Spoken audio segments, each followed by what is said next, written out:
ನಾನು ತೇಜಸ್ವಿನಿ ಅಂತ lecturer government PU college ನಂದಗುಡಿಯಲ್ಲಿ ವರ್ಕ್ ಮಾಡ್ತಾ ಇದ್ದೀನಿ. ನಾವು DS Max ಸನ್ರೈಸ್ನ ಬುಕ್ ಮಾಡಿದ್ದೀವಿ. ಅದು ಮೇನ್ ರೋಡಿಂದ 1.5 ಕಿಲೋಮೀಟರ್ ಆಗುತ್ತೆ. ಅದು ವೆಹಿಕಲಲ್ಲಿ ರೈಡ್ ಮಾಡಿದ್ರೆ ಒಂದು 20 ಮಿನಿಟ್ಸ್ 15 ಮಿನಿಟ್ಸ್ಗೆಲ್ಲ ಹೊರಟೋಗ್ಬೋದು.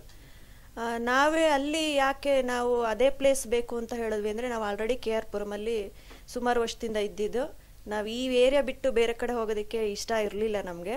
ಸೊ ಅದರಿಂದ ಸರೌಂಡಿಂಗ್ ಎಲ್ಲ ಹುಡುಕ್ತಾ ಇದ್ವಿ. ಆದರೆ ನಮ್ಗೆ ಬೇಕಾಗಿರೋಂತಹ ಲೊಕ್ಯಾಲಿಟಿ ಆಗಲಿ ಅಥವಾ ನಮ್ಮ ಬಡ್ಜೆಟ್ಗೆ ಸರಿ ಹೋಗುವಂತಹ ಫ್ಲ್ಯಾಟ್ ಆಗಲಿ ಅಥವಾ ನಮ್ಗೆ ಸೈಟ್ ಆಗಲಿ ಸಿಗಲಿಲ್ಲ. ಆಮೇಲೆ ಅಲ್ಲಿ ನಾವು ಯಾಕೆ ತೊಗೊಂಡ್ವಿ ಅಂತಂದರೆ, ಅಲ್ಲಿ ಕಾಲೇಜ್ ಹತ್ತಿರ ಇದೆ, ಅಕ್ಕಪಕ್ಕ ಗಾರ್ಡನ್ ಸಿಟಿ ಕಾಲೇಜ್ ಇದೆ, ಆಮೇಲೆ ಈವನ್ ಹಾಸ್ಪಿಟಲ್ ಫೆಸಿಲಿಟೀಸು ಇದೆ, ಅಲ್ಲಿ ಹಾಸ್ಪಿಟಲ್ಸ್ ಇದೆ. ಸೊ ಆದ್ದರಿಂದ ನಮ್ಗೆ ಆ ಏರಿಯಾ ತುಂಬ ಹಿಡಿಸ್ತು. ಆಮೇಲೆ ನಾವು DS Max ಬಗ್ಗೆ ತುಂಬ ಕೇಳಿದ್ವಿ. ಈವನ್ TV-ನಲ್ಲೆಲ್ಲ ಆ್ಯಡ್ ಬಂದಿತ್ತು. ನಮ್ಮ ಅಣ್ಣನ ಮುಖಾಂತರನೂ ನಮಗೆ ನಮ್ಮ ಅಣ್ಣನೇ ಇನಿಷಿಯೇಟ್ ಮಾಡಿದ್ದು ತಗೊಳ್ಳಿ ಅಂತ. ಸೊ ಆದ್ದರಿಂದ ನಾನು ನಮ್ಮ ಹಸ್ಬೆಂಡ್ ಎಲ್ಲ ವಿಚಾರ ಮಾಡಿ DS Maxಗೆ ಹೋಗೋಣ ಅಂತ. ಫಸ್ಟ್ ಆ ಏರಿಯಾ ನೋಡಿ ಇಷ್ಟ ಆಯ್ತು ನಮಗೆ ಹತ್ತಿರ ಆಗುತ್ತೆ.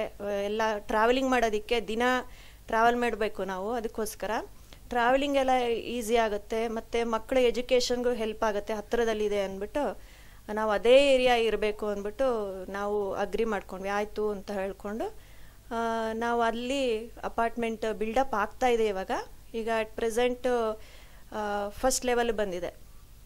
ಸೊ ಅಲ್ಲಿ ನಾವು 4th ಫ್ಲೋರು 406 ಬುಕ್ ಮಾಡಿದ್ದೀವಿ. 3 ಬೆಡ್ರೂಮ್ ಹೌಸ್ ಅದು.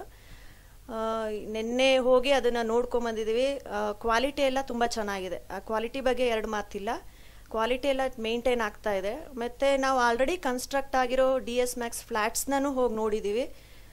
ತುಂಬ ಚೆನ್ನಾಗಿದೆ. ಔಟ್ಲುಕ್ ಆಗಲಿ ಅಥವಾ ಒಳಗಡೆ ಇಂಟೀರಿಯರ್ ಆಗಲಿ ಎಲ್ಲ ಚೆನ್ನಾಗಿದೆ, ನಮ್ಗೆ ಇಷ್ಟ ಆಗಿದೆ. ಸೊ ಅದರಿಂದ ಯಾರಾದರೂ ಪರ್ಚೇಸ್ ಮಾಡೋರು ಇಷ್ಟ ಇದ್ದರೆ you can go for DS Max. Good luck DS Max ಹೀಗೆ ಇಂಪ್ರೂವ್ ಆಗಿ